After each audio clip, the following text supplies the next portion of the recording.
El micrófono zumbaba, un sonido bajo y expectante que llenaba el cavernoso auditorio. Me agarré a los lados del atril, con los nudillos blancos. Miles de rostros se desdibujaban. Un mar de padres orgullosos y hermanos aburridos. Sonreí, la sonrisa practicada y perfecta de la mejor estudiante. No estaría aquí sin el apoyo inquebrantable de mi familia. Comencé, las palabras sabiendo a ceniza en mi boca. Mis padres, que me enseñaron el valor del trabajo duro, y mi hermano, que me enseñó la resiliencia. Desde la tercera fila, vi a mi madre secarse una lágrima del ojo, una pequeña actuación perfecta. Luego vi a mi hermano, Leo. No estaba sonriendo. Me miraba fijamente, con el rostro pálido de furia. Se puso de pie.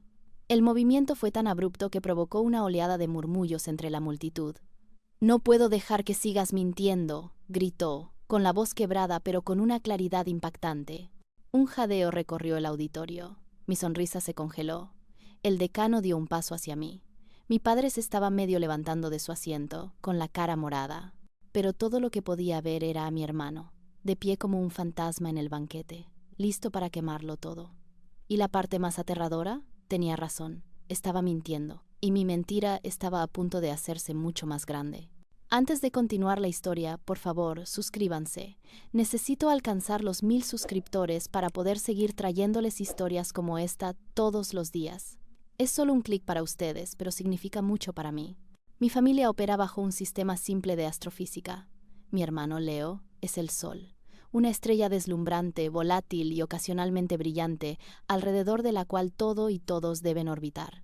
Mis padres son los planetas, atrapados en su atracción gravitatoria, con toda su existencia dedicada a reflejar su luz y absorber sus llamaradas solares.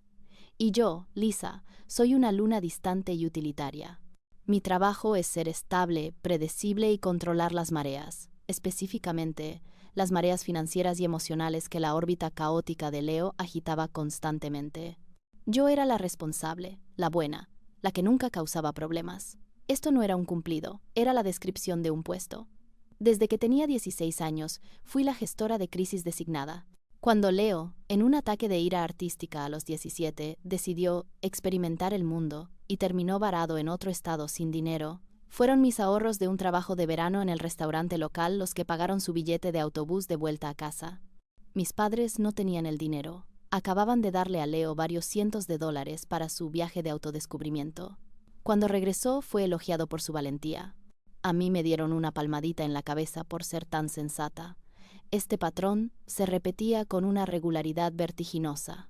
Estuvo la vez que necesitó un nuevo ordenador portátil para su curso de diseño gráfico en el colegio comunitario, un curso que abandonó 3 semanas después. El dinero provino de un fondo que yo estaba construyendo meticulosamente para mis propias solicitudes universitarias. Él necesita esto para su futuro, Lisa, me había explicado mi madre, con su voz suave y razonable. Tú eres tan inteligente que conseguirás becas. Para él es diferente. Es un creativo. Ser un creativo en mi familia era un salvoconducto para cualquier comportamiento irresponsable. Significaba que no se esperaba que mantuvieras un trabajo, pagaras tus propias facturas o terminaras nada de lo que empezabas.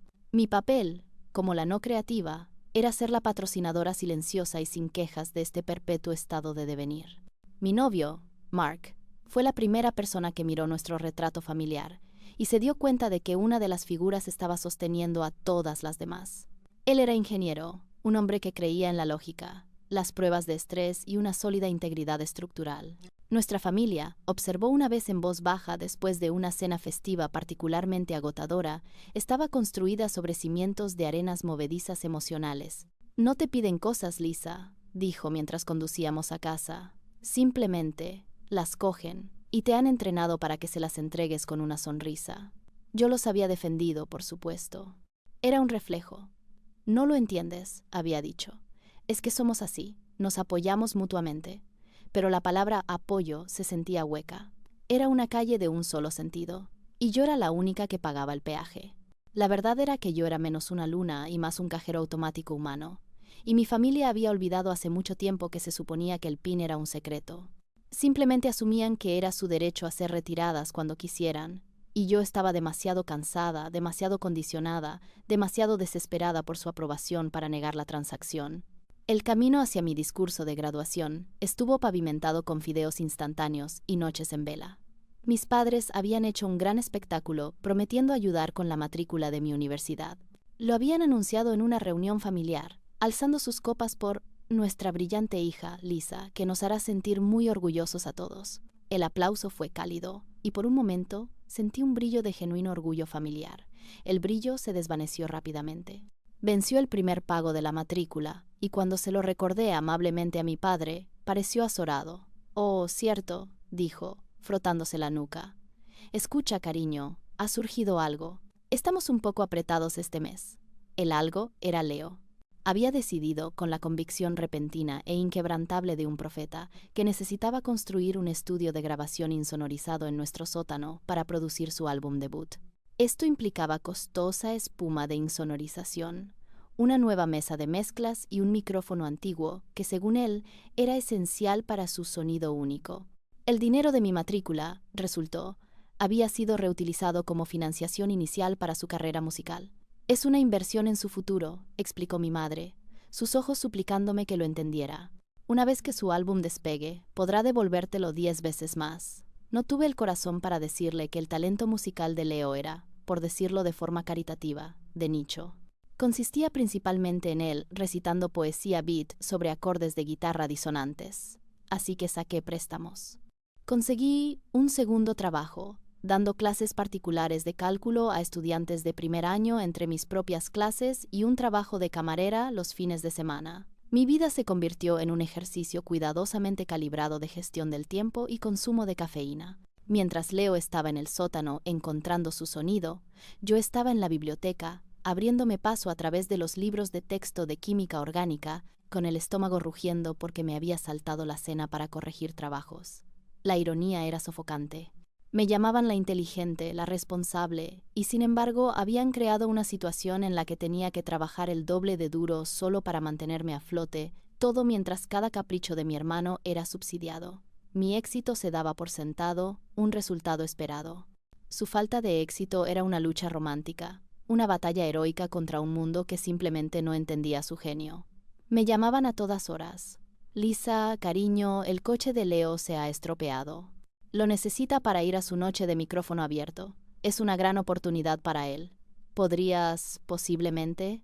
Lisa, la factura de la luz está por las nubes por el equipo del estudio. Estamos en un aprieto. Cada llamada era un pequeño corte de papel, una pequeña fuga en mis ya mermados recursos. Pagué la reparación del coche. Envié dinero para la factura de la luz. Me convertí en una experta en hacer malabares con las tarjetas de crédito y en desvestir a un santo para vestir a otro, excepto que el otro era mi hermano, y nunca, jamás, le devolvía el favor al santo. Mark observaba todo esto con una creciente sensación de alarma. Me traía comida a la biblioteca, con el rostro marcado por la preocupación. «Esto no es sostenible, Lisa», decía, empujando un recipiente de pasta hacia mí. «Vas a quemarte». Yo solo negaba con la cabeza, demasiado cansada para discutir. «Ya casi se acaba», le decía. «Cuando me gradúe, las cosas serán diferentes». Pero en el fondo estaba aterrorizada de que no lo fueran. Estaba en una rueda de hámster, y graduarme se sentía menos como un escape y más como si estuvieran a punto de mejorar la rueda a un modelo más avanzado y agotador. El punto de quiebre, la pequeña grieta que finalmente haría añicos toda la fachada, llegó una semana antes de la graduación. Era un martes. Acababa de terminar mi último examen final y sentía una mezcla vertiginosa de agotamiento y euforia. Por primera vez en 4 años, sentía que podía respirar. Estaba sentada en mi pequeño apartamento, que compartía con otras 2 chicas, haciendo una lista feliz.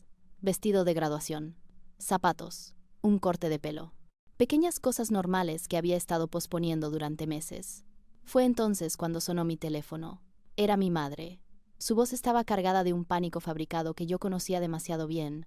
«Lisa, gracias a Dios que has contestado», comenzó. «Es Leo. Ha tenido un contratiempo terrible». Cerré los ojos, mi lista feliz olvidada. ¿Qué ha pasado? Su ordenador portátil ha muerto. El que tenía toda su música, todas sus letras, se ha perdido por completo. El hombre de la tienda dijo que es irrecuperable. Está destrozado. Dice que toda su carrera está arruinada. Respiré lentamente. Había oído esta misma historia, con pequeñas variaciones, al menos 3 veces antes. Siempre había un fallo catastrófico del equipo, siempre en vísperas de un supuesto gran avance. Eso es terrible, mamá, dije, con voz plana, pero puede escribir nuevas canciones. No lo entiendes, insistió ella, con la voz cada vez más alta. Esta era su obra maestra. Y tiene la oportunidad de reunirse con un productor musical de verdad la semana que viene, un amigo de un amigo. Necesita tener una maqueta profesional. Necesita un nuevo portátil, Lisa, uno realmente bueno, del tipo que usan los profesionales.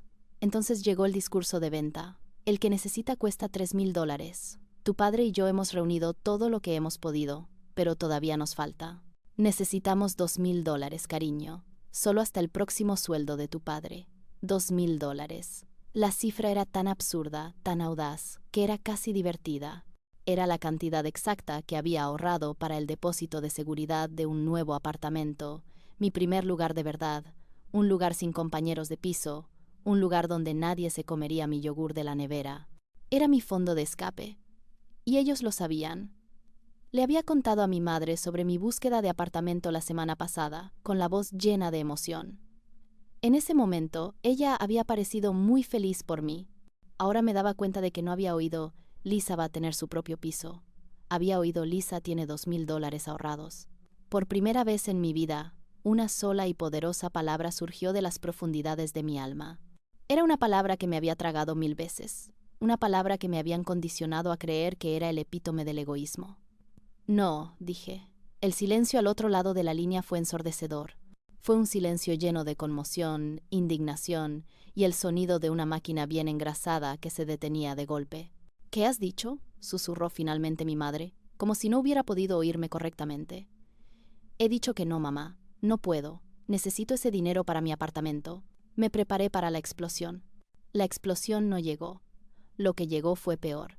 Fue el frío y silencioso escalofrío del invierno emocional. Mi madre no gritó. Solo suspiró, un sonido largo y lúgubre lleno de arias de decepción. Ya veo, dijo, su voz bajando a un susurro herido.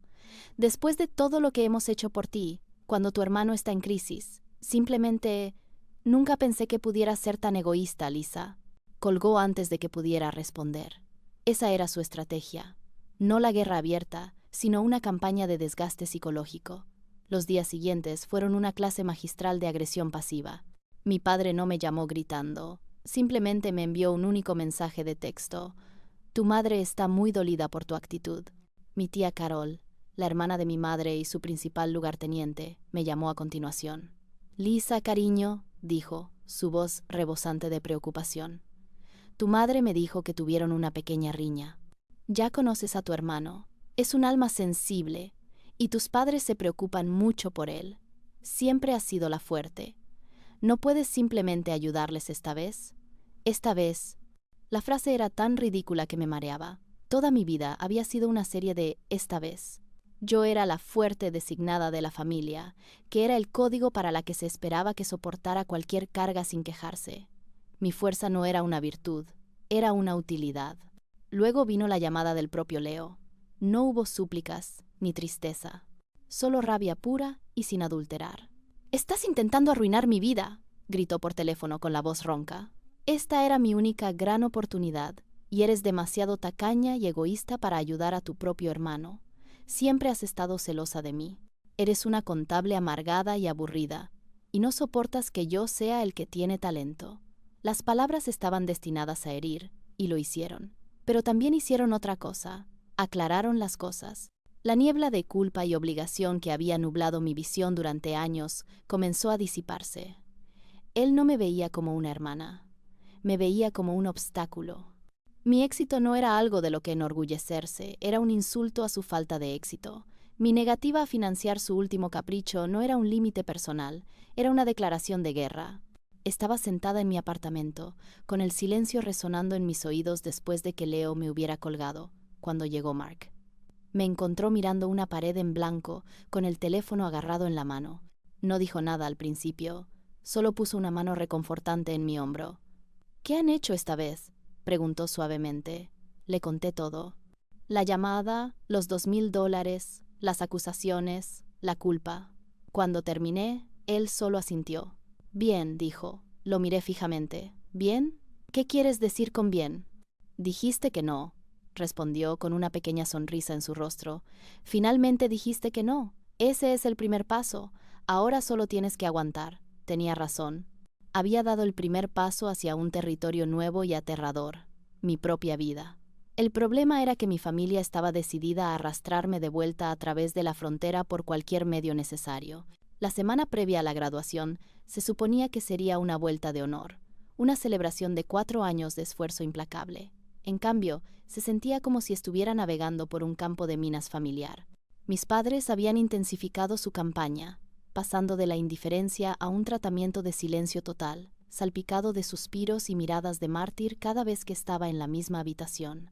Habían aceptado venir a mi graduación, pero lo hicieron sonar como si estuvieran emprendiendo una gran y dolorosa peregrinación por mi bien. Por supuesto que estaremos allí, Lisa, había dicho mi madre por teléfono, su voz goteando con la magnanimidad de una reina concediendo un favor a un súbdito desleal. No nos lo perderíamos, solo esperamos que tu discurso sea apropiado. La implicación era clara. Sé agradecida, no montes una escena, finge que todo es perfecto. Me senté en mi escritorio, mirando el discurso que se suponía que debía dar. Era el que el Departamento de Relaciones Públicas de la universidad había aprobado, una colección insulsa y alegre de tópicos. Agradecía al profesorado, celebraba el espíritu de investigación y miraba hacia un futuro brillante. Era un discurso bonito. También era una completa mentira. ¿Cómo podía pararme allí y hablar de apoyo y gratitud cuando mi propia familia estaba tratando activamente de sabotear mi futuro? ¿Cómo podía sonreír y darles las gracias cuando acababan de llamarme egoísta y amargada por negarme a entregar el dinero de mi alquiler? La hipocresía era un peso físico en mi pecho. Abrí un nuevo documento en mi ordenador y, solo para mí, solo para sacar el veneno, empecé a escribir un discurso diferente. El discurso de la verdad. Escribí sobre lo que era ser la adulta designada de la familia desde los 16 años. Escribí sobre los préstamos que nunca se devolvieron, los sueños que se aplazaron, la presión constante y agotadora de ser la responsable para que todos los demás pudieran ser libres. Escribí sobre el escozor de ser llamada egoísta por finalmente poner mis propias necesidades en primer lugar. No usé nombres, no usé un lenguaje airado y acusatorio. Simplemente expuse los hechos, los fríos y duros números, y los momentos silenciosos y dolorosos. Las palabras brotaron de mí, un torrente de frustración reprimida e ira justa. Era crudo, era doloroso, y era lo más honesto que había escrito en mi vida. Cuando terminé, lo leí, con el corazón palpitante. Era una declaración de independencia. Era una nota de suicidio para la persona que solía ser, la chica que haría cualquier cosa para mantener la paz. Guardé el archivo con el nombre Eno Usar, y cerré mi portátil, con las manos temblorosas. Por supuesto, nunca daría ese discurso. Era impensable. Sería una bomba nuclear detonada en medio de un agradable picnic familiar. Pero escribirlo fue como abrir un absceso. Por primera vez, me había permitido articular el alcance total de la injusticia, y fue liberador. Daría el discurso seguro, sonreiría, les daría las gracias, y haría mi papel, como siempre había hecho. Pero yo lo sabría. Y ellos sabrían que yo lo sabía. Quizás, solo quizás, eso sería suficiente. El día de la graduación amaneció brillante y soleado, un telón de fondo perfecto para el melodrama que mi familia había planeado. Llegaron a mi apartamento para ayudarme a prepararme, que era su código, para asegurarse de que estuviera lo suficientemente carcomida por la culpa antes del evento principal. Mi madre no me abrazó, simplemente jugueteó con el cuello de mi toga de graduación, con los labios apretados en una línea fina y desaprobadora. «Tu pelo se ve un poco aplastado, Lisa», dijo. Era su salva de apertura. Mi padre se quedó incómodamente junto a la puerta, sosteniendo una bolsa de regalo. «Un detallito para celebrar tu gran día», dijo, evitando mi mirada. La abrí. Dentro había una foto enmarcada de nuestra familia, tomada la Navidad pasada. Todos sonreíamos, una familia perfecta y feliz. Parecía un accesorio de una obra de teatro, una prueba de la escena de un crimen. «Gracias», dije, con voz hueca. Leo fue el último en llegar. Se recostó contra el marco de la puerta, con una camiseta arrugada y una sonrisa burlona. Me miró de arriba abajo, sus ojos llenos de una extraña mezcla de resentimiento y lástima. «No te tropieces de camino al escenario», dijo. Era su versión de felicidades. El viaje en coche a la universidad fue una clase magistral de guerra psicológica. Hablaban entre ellos, pero no conmigo. Hablaron del tiempo, del tráfico, del nuevo corte de pelo de mi tía Carol, cualquier cosa y todo para crear una burbuja de conversación en la que yo no estaba invitada. Era una pasajera invisible en mi propia vida. Cuando llegamos, encontraron sus asientos en la tercera fila, en primera línea.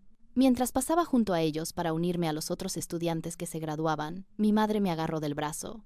Su agarre fue sorprendentemente fuerte. «Lisa», susurró, su voz baja e intensa. «Estamos todos muy orgullosos de ti. No olvides quién te trajo hasta aquí. Espero que tu discurso lo refleje». No era un recordatorio. Era una amenaza. Una advertencia final para que me mantuviera en mi sitio, para que interpretara el papel de la hija agradecida. Mientras escuchaba los discursos de apertura y la alocución del decano, mi mente iba a 1000 por hora. Tenía el discurso seguro, el discurso aprobado, metido en la carpeta frente a mí. Era la elección inteligente, la elección sensata. Pero mientras miraba a la multitud, a las miles de familias que celebraban un hito genuino, y luego miraba a mi propia familia, sentada allí como un tribunal esperando para emitir un juicio, algo dentro de mí se rompió. Los años de ser la fuerte, de tragarme mis sentimientos, de financiar sus vidas a expensas de la mía, todo se unió en un único y aterrador momento de claridad. No querían que yo tuviera éxito, querían que sirviera. Mi éxito solo era valioso para ellos en la medida en que los hacía quedar bien o les proporcionaba recursos. En el momento en que lo reclamé para mí, me convertí en el enemigo. El decano dijo mi nombre. Y ahora tengo el gran honor de presentar a la mejor estudiante de este año, una alumna de notable intelecto y dedicación, Lisa Meyers. Caminé hacia el podio, sintiendo las piernas como si fueran de plomo. Abrí la carpeta. El discurso seguro estaba encima. Debajo estaba el otro, el discurso de la verdad.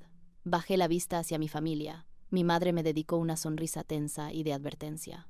Mi padre asintió bruscamente. Leo simplemente me miraba, con los brazos cruzados. En ese instante tomé mi decisión. Respiré hondo y aparté el discurso seguro. Miré el mar de rostros, con el corazón martillando contra mis costillas como un pájaro atrapado. No iba a dar el discurso de la verdad completo. El documento crudo y airado que había escrito en la oscuridad de la noche no era un monstruo, pero tampoco iba a dar el falso. Iba a caminar por la cuerda floja. Iba a decir la verdad, pero en un lenguaje que no pudieran condenar abiertamente. El lenguaje de la negación plausible. Buenas tardes, profesorado, padres y compañeros graduados. Comencé, con la voz sorprendentemente firme. Dicen que la universidad es un tiempo para aprender. Aprendes sobre historia, sobre ciencia, sobre arte. Pero las lecciones más importantes a menudo ocurren fuera del aula. Aprendes sobre ti mismo, aprendes de lo que eres capaz, y aprendes sobre el verdadero significado del sacrificio. Hice una pausa, dejando que la palabra flotara en el aire. Vi a mis padres removerse en sus asientos. Sacrificio es una palabra que oímos mucho, continué. Los padres se sacrifican por sus hijos. Se nos enseña que esta es la forma más alta de amor. Y he sido bendecida con una familia que me ha enseñado mucho sobre el sacrificio. Me enseñaron que puedes sacrificar tu tiempo, tu energía y tus recursos por las personas que amas. Las palabras eran hermosas. El subtexto era brutal. Podía sentir el calor de sus miradas desde la tercera fila. Se suponía que estaba hablando de ellos, pero estaba hablando de mí. Yo era la que se había sacrificado. Mis padres me enseñaron el valor del trabajo duro, dije, mirándolos directamente ahora. Me enseñaron que si quieres algo, tienes que estar dispuesto a echar las horas, a tener varios trabajos, a prescindir de cosas, a poner cada onza de tu ser en tus metas. Es una lección que me tomé muy a pecho. La multitud murmuró en señal de apreciación. Sonaba como un tributo, pero mi familia sabía que era una acusación. Ellos no habían tenido varios trabajos por mí. Yo sí. Y mi hermano, dije, suavizando la voz. Mi hermano me enseñó la lección más importante de todas. Me enseñó sobre la resiliencia. Me enseñó que no importa cuántas veces te caigas, no importa cuántos obstáculos haya en tu camino, no importa cuántas veces tu equipo falle en un momento crítico, tienes que encontrar la manera de seguir adelante. Tienes que ser fuerte. No solo por ti mismo, sino por todos los que cuentan contigo para ser el fuerte. Fue entonces cuando vi cambiar la cara de Leo. La sonrisa burlona había desaparecido, reemplazada por una mirada de incredulidad, y luego, de pura rabia. Lo había entendido. Había tomado su narrativa, su mito cuidadosamente construido del artista brillante y luchador y la familia solidaria y amorosa, y le había dado la vuelta. Había expuesto la verdad sin levantar la voz, sin derramar una lágrima, sin decir una sola palabra que nadie fuera de nuestro pequeño círculo tóxico pudiera interpretar como un ataque. Los estaba elogiando por las mismas cualidades que me habían impuesto. Fue el discurso más honesto y brutal que podría haber dado, y fue más de lo que Leo pudo soportar. Se levantó, su silla raspando ruidosamente contra el suelo, y empezó a gritar: «No puedo dejar que sigas mintiendo». Las palabras resonaron en el repentino e impactante silencio. Todas las cabezas en el auditorio se giraron hacia la tercera fila, donde mi hermano estaba de pie, temblando con una rabia que parecía hacer vibrar el aire a su alrededor.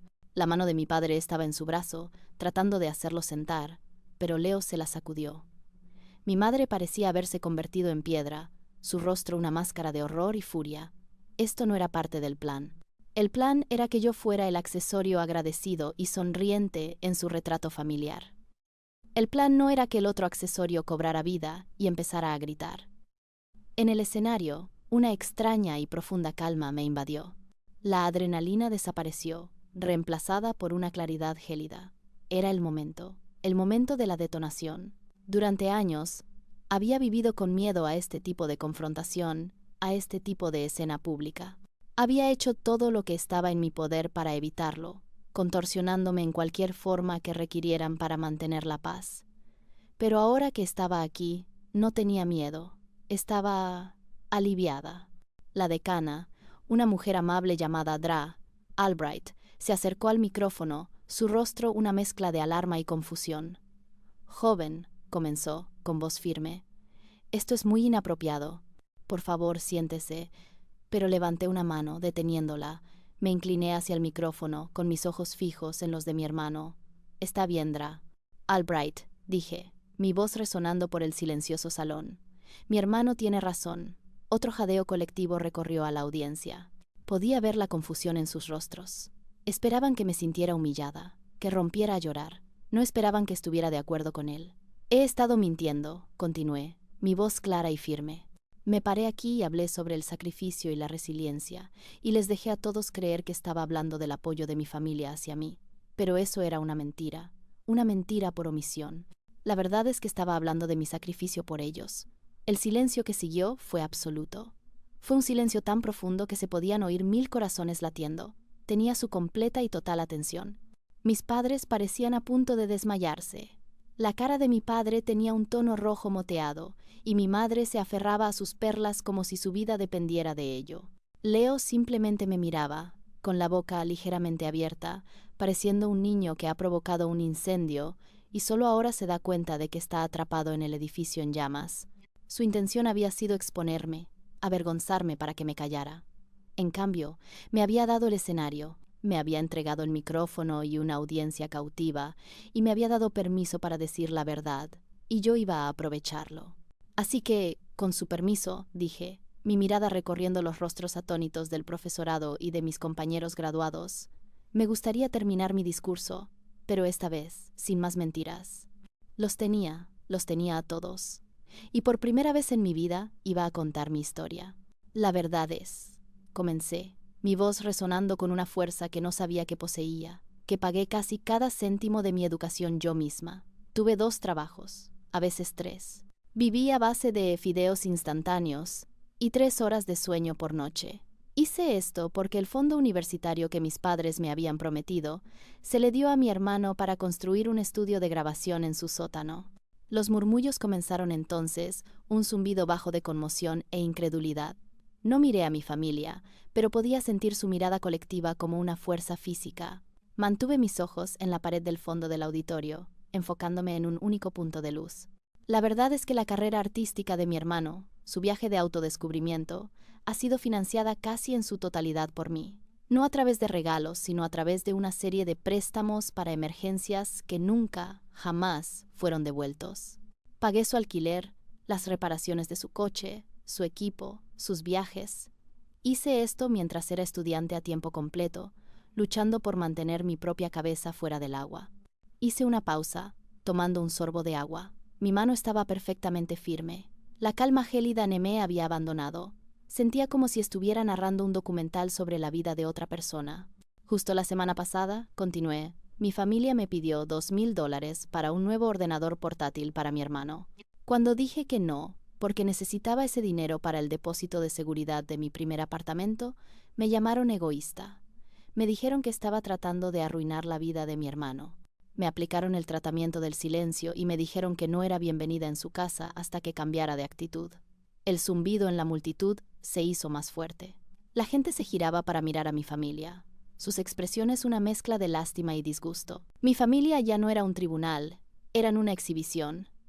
Durante años se me ha dicho que soy la fuerte, la responsable. Se me enseñó que mi papel era ser el cimiento estable sobre el cual el temperamento artístico de mi hermano pudiera florecer. Mis éxitos se esperaban, sus fracasos se romantizaban, mis sueños eran secundarios, sus caprichos eran emergencias. Finalmente me permití mirarlos.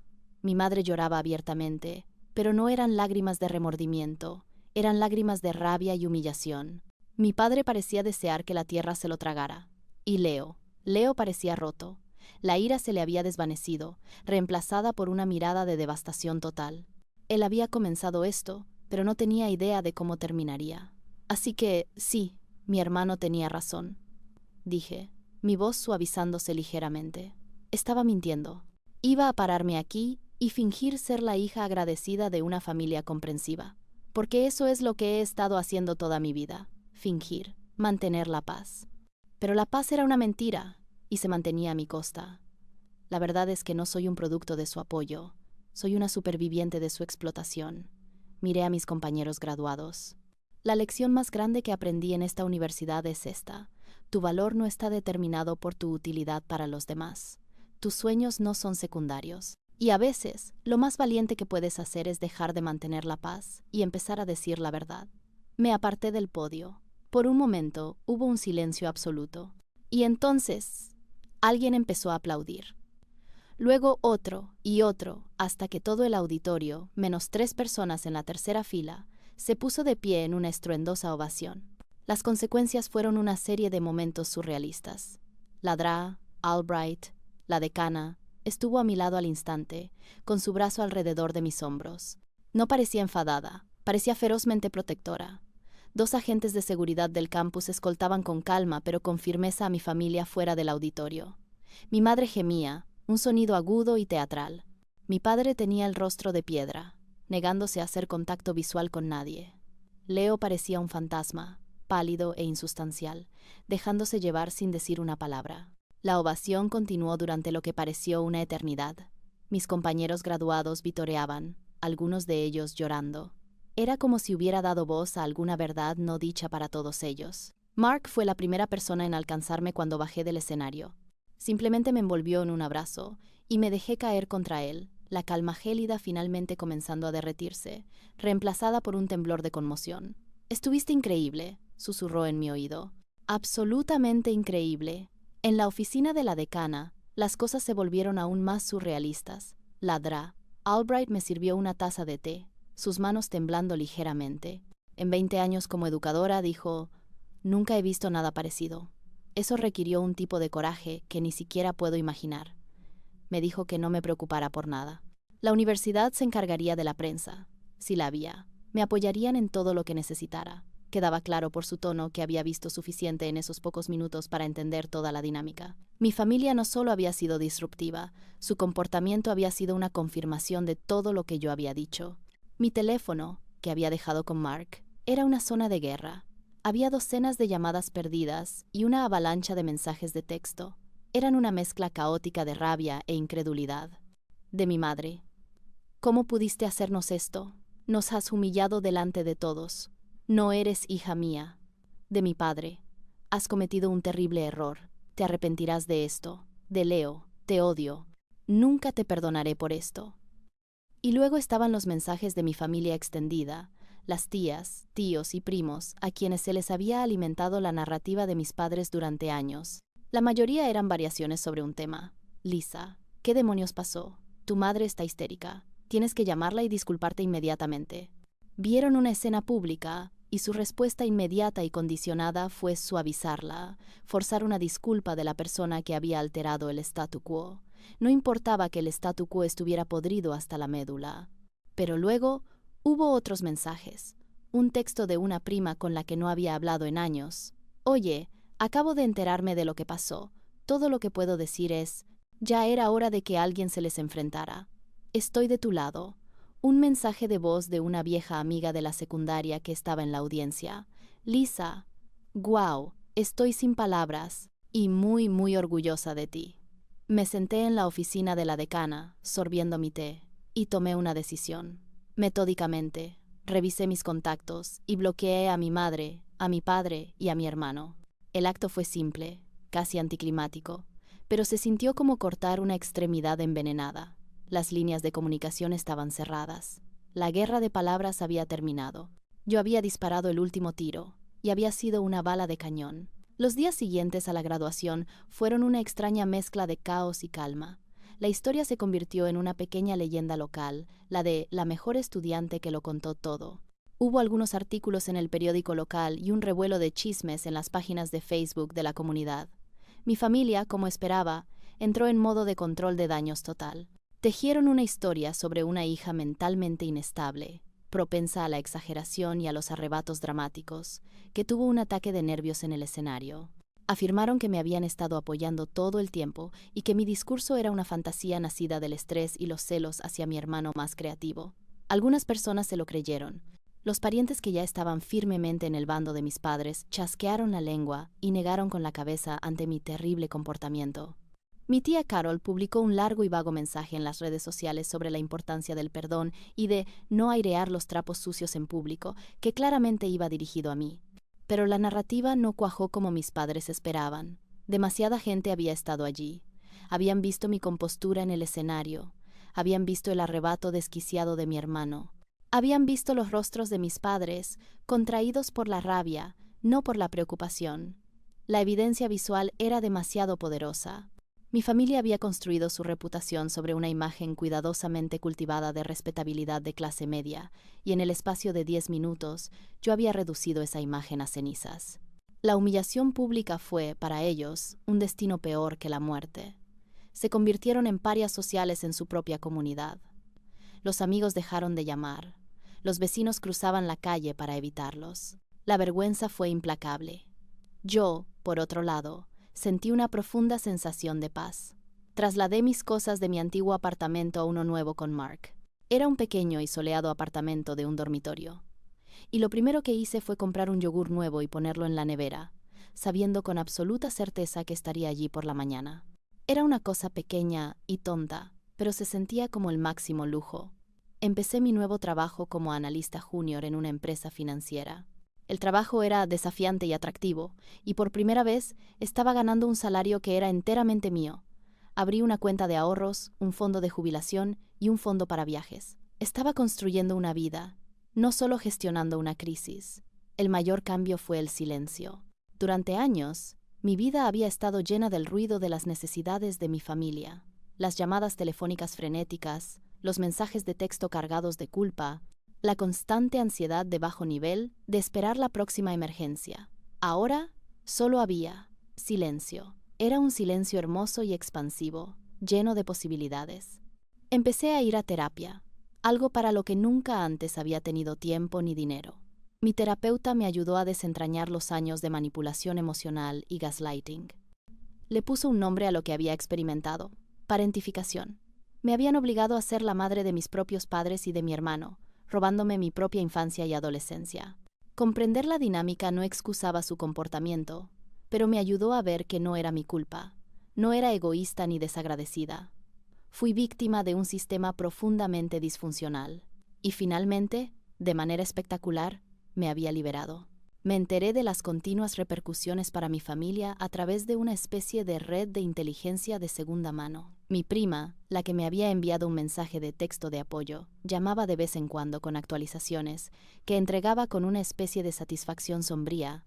La historia que contó fue la de un colapso lento e inevitable. Sin mí como su respaldo financiero y emocional, el mundo cuidadosamente construido de mi familia comenzó a desmoronarse. Leo fue el primero en caer en picado. Su sueño de ser una estrella de rock, sostenido durante tanto tiempo por mis contribuciones forzadas, chocó con la dura realidad de tener que pagar sus propias facturas. El productor musical con el que se suponía que debía reunirse, una reunión que había precipitado toda la crisis del portátil, resultó no ser más que un tipo que mi padre conocía del gimnasio y que una vez había sido pipa de una banda de versiones local. No había contrato discográfico, no había gran oportunidad, solo estaba el silencio del estudio del sótano, que ahora era solo un sótano de nuevo. Tuvo que conseguir un trabajo. Terminó trabajando en una gran tienda de electrónica, un lugar lleno del tipo de equipo caro que solía soñar con poseer. La ironía no pasó desapercibida para mi prima. Mis padres, mientras tanto, luchaban por mantener su estilo de vida. Resultó que su mala gestión financiera iba mucho más allá de simplemente subsidiar a Leo. Estaban endeudados hasta las cejas, un hecho que habían ocultado con éxito mientras yo estaba cerca para tapar las fugas. Sin mis ingresos para complementar los suyos, tuvieron que vender la casa en la que crecí, la casa con el estudio en el sótano. Se mudaron a un apartamento pequeño y estrecho en una parte menos deseable de la ciudad. La vergüenza pública se vio agravada por una ruina financiera privada. Según mi prima, mi madre pasaba la mayor parte de sus días llorando, lamentando la pérdida de su estatus social. Mi padre se volvió retraído y amargado, bebiendo más de lo debido. Me culparon de todo, por supuesto. En su versión de los hechos, eran las víctimas de una hija cruel y vengativa que había destruido sus vidas sin motivo. Nunca, ni por un solo momento, reconocieron su propio papel en el desastre. No hubo responsabilidad ni remordimiento. Al escuchar estas historias, esperaba sentir algo: alegría por el mal ajeno, lástima, tal vez incluso una pizca de culpa, pero no sentí nada. Era como escuchar sobre las desgracias de extraños. Sus vidas, que una vez estuvieron tan inextricablemente unidas a la mía, ahora se sentían a 1.000.000 de kilómetros de distancia. Sus problemas ya no eran mis problemas. Sus crisis ya no eran mis emergencias. Había renunciado a mi puesto de gestora de crisis, y la empresa había quebrado poco después. Era una historia triste, pero ya no era mi historia. Mi historia apenas comenzaba. Mi vida con Mark fue una revelación. Era una asociación construida sobre el respeto mutuo, el apoyo y un amor compartido por las malas películas de ciencia ficción. Nuestro hogar era un santuario, un lugar de paz y risas. No había dramas fabricados ni minas emocionales. Teníamos desacuerdos, por supuesto, pero los resolvíamos hablando, escuchando, pidiendo disculpas. Era una dinámica tan sana y normal que parecía revolucionaria. Empezamos nuestras propias tradiciones. Los domingos íbamos de excursión y luego cocinábamos una gran cena juntos. Organizábamos noches de juegos con amigos, nuestro pequeño apartamento lleno de calidez y fácil camaradería. Esta era mi gente, mi familia elegida. Eran personas que celebraban mis éxitos sin una pizca de celos, que escuchaban mis problemas sin intentar hacer los suyos, que me querían por quien era, no por lo que podía hacer por ellos. Una tarde, aproximadamente un año después de la graduación, Mark y yo estábamos mirando fotos antiguas. Encontró una foto mía de mi primer año de universidad. En la foto, parecía agotada, mi sonrisa era fina y forzada. Tenía ojeras bajo los ojos. Recordaba ese día. Acababa de salir de un doble turno en el restaurante y tenía un examen parcial a la mañana siguiente. Mi madre me había llamado una hora antes para pedirme dinero para una de las emergencias de Leo. Ya ni siquiera reconozco a esa persona, dije en voz baja, trazando el contorno de mi propio rostro cansado. Parece tan atrapada. Mark me rodeó con su brazo. Lo estaba, dijo, pero también era una luchadora. Simplemente aún no lo sabía. Tenía razón. Esa chica cansada y atrapada tenía un núcleo de acero que aún no había descubierto. Era la que tenía 3 trabajos, la que sacaba las mejores notas, la que soportaba la constante manipulación emocional y la que al final encontró el coraje para quemarlo todo para salvarse. Sentí una oleada de compasión y orgullo por ella, por la persona que solía ser. Tuve que pasar por ese fuego para convertirme en la persona que soy hoy. Las cicatrices estaban allí, tenues y plateadas, pero ya no dolían. Eran solo un recordatorio de lo lejos que había llegado. Eran un mapa de mi escape. Había aprendido por las malas que la familia no siempre es un puerto seguro. A veces es la tormenta, y lo más valiente que puedes hacer es navegar lejos y encontrar tu propia orilla. 2 años después de lo que mis amigos y yo ahora nos referíamos en broma como el discurso, me ascendieron a un puesto de analista senior en mi empresa. El ascenso vino con un aumento significativo, y Mark y yo decidimos que era hora de comprar un lugar propio. Encontramos una pequeña casa con un pequeño jardín y una cocina luminosa y soleada, muy parecida a la que había soñado todos esos años. El día que nos dieron las llaves, sentí una sensación de logro tan profunda que casi me mareó. Esto era mío, nuestro, construido no sobre el sacrificio y la obligación, sino sobre el trabajo duro, la asociación y el amor. Tenía una vida tranquila, estable y feliz. Era la vida que mis padres siempre habían afirmado querer para mí, pero era una vida que solo pude lograr una vez que estuve libre de ellos. Nunca volví a hablarles. A través de mi prima, supe que se habían mudado a otro estado, con la esperanza de escapar de la sombra del escándalo que yo había creado. Leo, aparentemente, se fue con ellos. Los tres, un ecosistema diminuto y tóxico, a la deriva en un nuevo lugar, sin nadie a quien explotar más que a ellos mismos. A veces me preguntaba si alguna vez hablaban de ese día, si alguna vez sentían una pizca de remordimiento. Lo dudaba. La gente como ellos no cambia. Su visión del mundo se basa en una base de derecho y culpa. En su historia siempre serán las víctimas, y yo siempre seré la villana. Y he aprendido a estar bien con eso. Prefiero ser la villana en su historia que una víctima en la mía. Ser la fuerte en una familia disfuncional es una trampa. Es un papel que suena a cumplido, pero que en realidad es una cadena perpetua de servidumbre. Tu fuerza no es para ti, es para ellos. Es la presa que contiene la inundación de su irresponsabilidad. Mi presa tuvo que romperse para que yo fuera libre. La inundación fue desordenada y destructiva, pero arrasó el paisaje tóxico y permitió que algo nuevo y saludable creciera en su lugar. Mi vida es mía ahora, mis éxitos son míos, mi paz es mía, me la gané, luché por ella. Y nunca, jamás, dejaré que nadie me la quite de nuevo. El silencio de mi familia se convirtió en un elemento permanente en mi vida, un zumbido de fondo silencioso que finalmente dejé de notar. Ya no era un silencio airado y punitivo, sino simplemente una ausencia. Se habían ido. El espacio que habían ocupado en mi cabeza, el vasto y desordenado terreno dedicado a anticipar sus necesidades y gestionar sus emociones, ahora estaba vacío.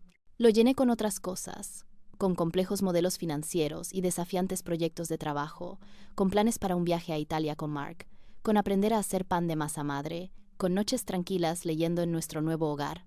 La paz era absoluta.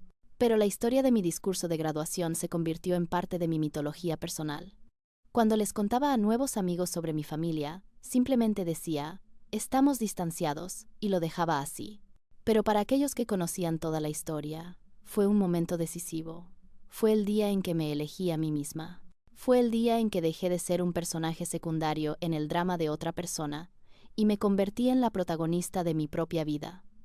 La pregunta de si fui demasiado lejos a veces cruzaba mi mente en la oscuridad de la noche. ¿Había otra manera?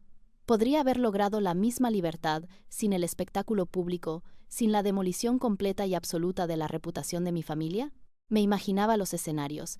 Podría haberme ido en silencio. Podría haber seguido diciendo que no, estableciendo límites y soportando su creciente campaña de culpa y manipulación en privado. Pero, sinceramente, no creo que hubiera funcionado. Eran maestros de una guerra privada. Su poder estaba en las sombras, en los momentos silenciosos y sin testigos de gaslighting y chantaje emocional. Mientras la batalla se librara a puerta cerrada, siempre tendrían la ventaja, porque no tenían reglas de enfrentamiento. Todo su sistema dependía de la ilusión de normalidad, de la cara pública de una familia feliz y solidaria. La única forma de ganar era encender las luces. La exposición pública no fue solo un acto de venganza, fue un acto de supervivencia. Era la única arma que tenía a la que eran vulnerables, la vergüenza. Eran inmunes a la razón, a las súplicas, a mi propio dolor. Pero no eran inmunes a la vergüenza, era su kriptonita. Detonar esa bomba en el escenario de la graduación fue desordenado y causó muchos daños colaterales, pero también fue definitivo. Terminó la guerra en una única y ardiente explosión. No hubo un asedio largo y prolongado. No hubo duda sobre quién había ganado. Fue una ruptura limpia, una separación total. Y en la vida tranquila y pacífica que he construido de las cenizas, no puedo arrepentirme. Una tarde, estaba limpiando una vieja caja de almacenamiento y encontré el programa de mi graduación. Lo hojeé. mis ojos escaneando la lista de nombres, las fotos del profesorado, el horario de los eventos. Y allí estaba, Discurso de la mejor estudiante por Lisa Myers. Sonreí. Pensé en los dos discursos, el que se suponía que debía dar y el que realmente di. El primero era una mentira, una pieza de ficción cuidadosamente construida, diseñada para mantener una paz frágil y tóxica. El segundo era la verdad, una verdad tan poderosa que había hecho añicos esa paz para siempre. Pensé en la naturaleza de la verdad. A menudo se nos enseña que la verdad debe ser amable, que debe ser entregada con bondad y compasión. Pero a veces, la verdad no es amable. A veces, la verdad es un martillo, y a veces tienes que estar dispuesto a usarlo para derribar los muros de tu propia prisión. Mi familia había construido una prisión a mi alrededor, una prisión de obligación, culpa y deuda emocional, y me habían convencido de que la prisión era un hogar amoroso. La única forma de salir era llamarla por lo que era, exponer los barrotes y las cerraduras a la luz del día. La parte más insidiosa de su control fue cómo se habían apropiado del lenguaje del amor y la familia. Te apoyamos, decían mientras vaciaban mi cuenta bancaria. Estamos orgullosos de ti, decían mientras daban por sentado mi éxito. Somos familia, decían mientras exigían mi sumisión. Habían convertido las palabras más hermosas en armas. Mi discurso fue un acto de reclamación. Recuperé las palabras, recuperé la narrativa, recuperé mi vida. Volví a poner el programa en la caja.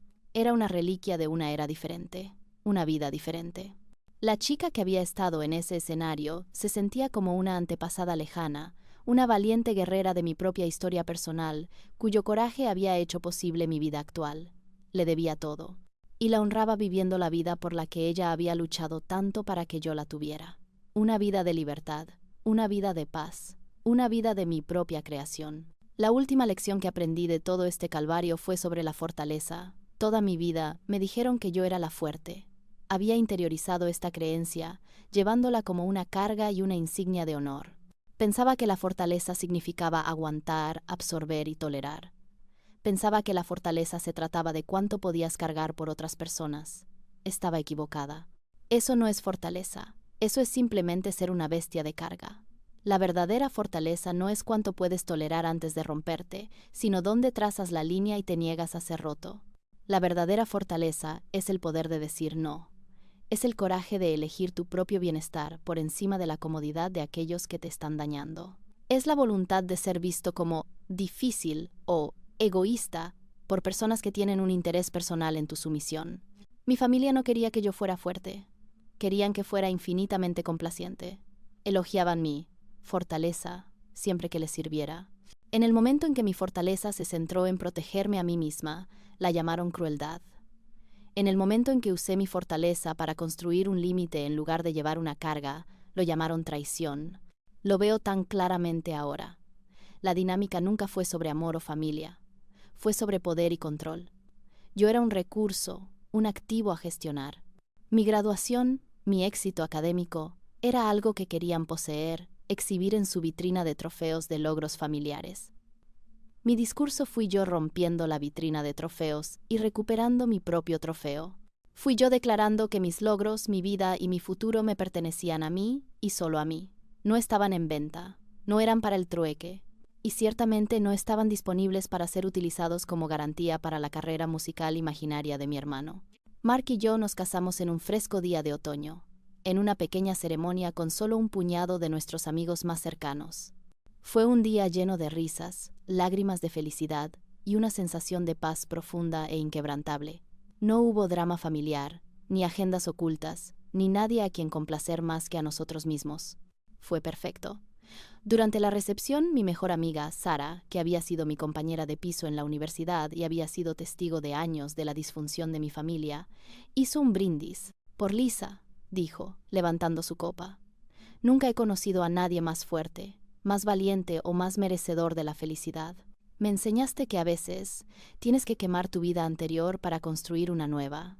Y mira la hermosa vida que has construido. Miré alrededor de la sala, a los rostros sonrientes de mis amigos, mi familia elegida. Miré a Mark, mi esposo, mi compañero, mi roca. Y supe que tenía razón. Esta era la vida que yo había construido. No era la vida que me dieron, era la vida por la que había luchado. Los fantasmas de mi pasado finalmente se habían ido. No tenían poder aquí. No tenían lugar en esta sala, en este matrimonio, en esta vida. Habían sido desterrados, no por la ira o el odio, sino por algo mucho más poderoso, la felicidad. Mi felicidad fue mi victoria final. Mi paz fue mi venganza definitiva, y fue mucho más dulce de lo que jamás podría haber imaginado. El pasado era una historia que ahora podía contar sin dolor, una lección que había aprendido, una batalla que había ganado. El futuro era una página en blanco, y por primera vez en mi vida yo era la única que sostenía la pluma. Han pasado años. Mi vida es plena y feliz.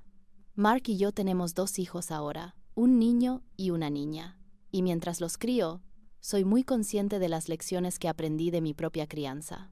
Les estoy enseñando que el amor no es una obligación, que el apoyo es una calle de doble sentido, que no es una frase completa y una respuesta válida, que sus sueños son suyos y su valor es inherente, no basado en su utilidad para nadie más. Les estoy dando la infancia que nunca tuve, una libre de manipulación emocional y responsabilidad parentificada. Los estoy criando para que sean fuertes, no de la manera en que me dijeron que yo era fuerte, sino verdaderamente fuertes, resilientes, independientes y seguros en el conocimiento de que son amados incondicionalmente. No tengo idea de qué fue de mis padres o mi hermano. Son un capítulo cerrado, un libro que no tengo deseo de reabrir. Por lo que sé, podrían estar viviendo en la casa de al lado y no los reconocería. Son extraños para mí ahora, fantasmas de una vida anterior. A veces, me pregunto si mis hijos alguna vez preguntarán por ellos, por los abuelos y el tío que nunca han conocido.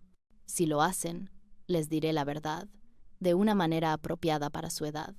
Les contaré la historia de una joven muy valiente que tuvo que tomar una decisión muy difícil para salvarse. Les diré que a veces, las personas que se supone que más te aman son las que más te hieren, y que está bien alejarse de las personas que te hieren, incluso si compartes la misma sangre.